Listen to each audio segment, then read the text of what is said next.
पाक कलाम में से आज हम पढ़ेंगे इब्रानियों 11 बाब पहली आयत से ईमान की अव्वलियत।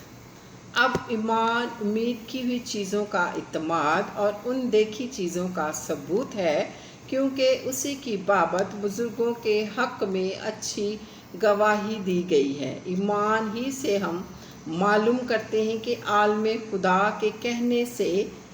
बने हैं, ये नहीं कि जो कुछ नज़र आता है ज़ाहिरी चीज़ों से बना हुआ है। ईमान ही से हाबिल ने काहिन से अफजल कुर्बानी खुदा के लिए गुजरानी और उसी के सबब से उसके रासबाज होने की गवाही दी गई, क्योंकि खुदा ने उसकी नज़रों की बाबत गवाही दी और अगरचे वो मर गया है तो भी उसी के वसीला से अब तक कलाम करता है। ईमान ही से हनूक उठाया गया ताकि मौत को ना देखे, और चूँकि खुदा ने उसे उठा लिया था इसलिए उसका पता ना मिला, क्योंकि उठाए जाने से पेशतर उसके हक़ में ये गवाही दी गई थी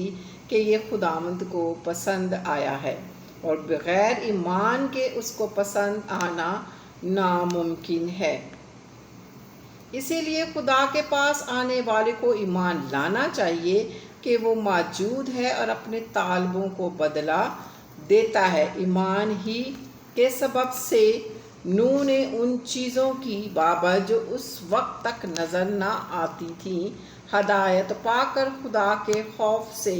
अपने घराने के बचाव के लिए कश्ती बनाई, जिससे उसने दुनिया को मुजरिम ठहराया और उस रास्तबाजी का वारिस हुआ जो ईमान से है। ईमान ही के सबब से इब्राहिम जब बुलाया गया तो हुक्म मान कर उस जगह चला गया जिसे मेराज में लेने वाला था, और अगरचे जानता ना था कि मैं कहाँ जाता हूँ तो भी रवाना हो गया। ईमान ही से उसने मुल्क मऊ में इस तरह मुसाफिराना तौर पर बुदोबाश की कि गोया गैर मुल्क है, और इसहाक और याकूब समेत जो उसके साथ उसी वादा के वारिस थे खैमों में सकूनत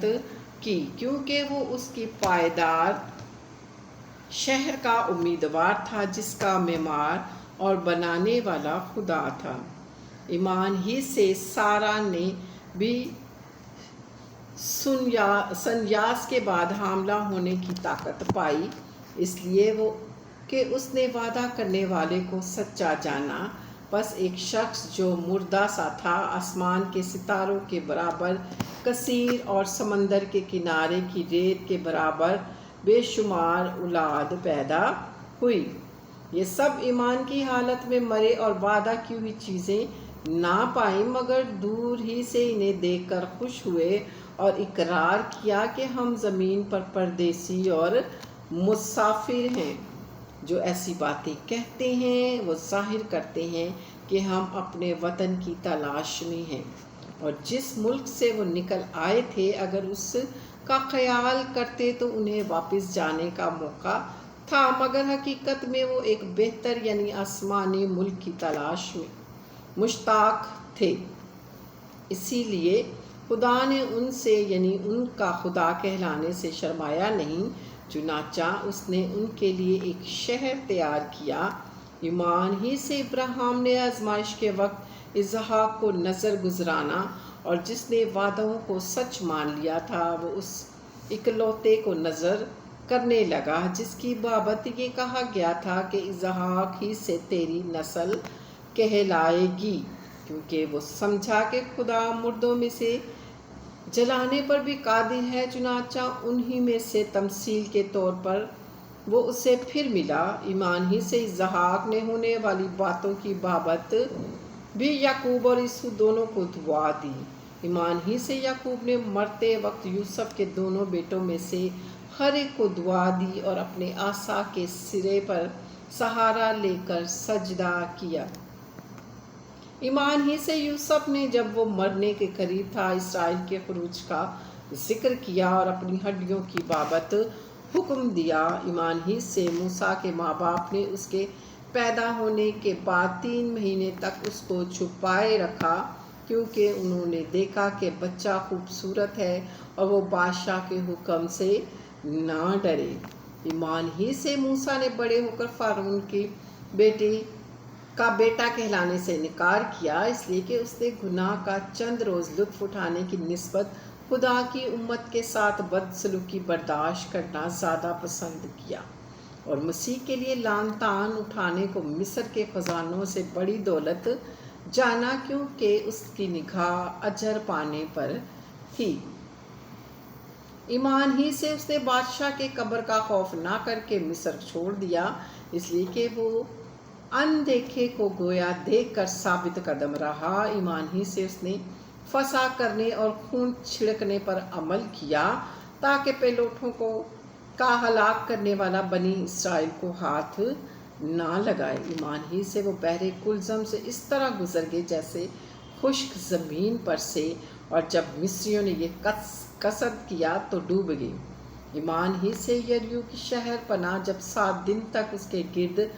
پھر چکے تو گر پڑی۔ ایمان ہی سے راہب فحشہ نافرمانوں کے ساتھ ہلاک نہ ہوئی، کیونکہ اس نے جاسوسوں کو امن سے روکا تھا۔ اب اور کیا کہوں، اتنی فرصت کہاں کہ جدعون اور برق اور سمسون اور یفتح اور داؤد اور سمیل اور نبیوں کا حوال بیان کروں۔ انہوں نے ایمان ہی کے سبب سے سلطنتوں کو مغلوب کیا،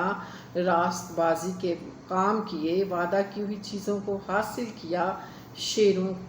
کے منہ بند کیے، آگ کی تیزی کو بجھایا، تلوار کی دھار سے بچ نکلے، کمزوری میں زور آور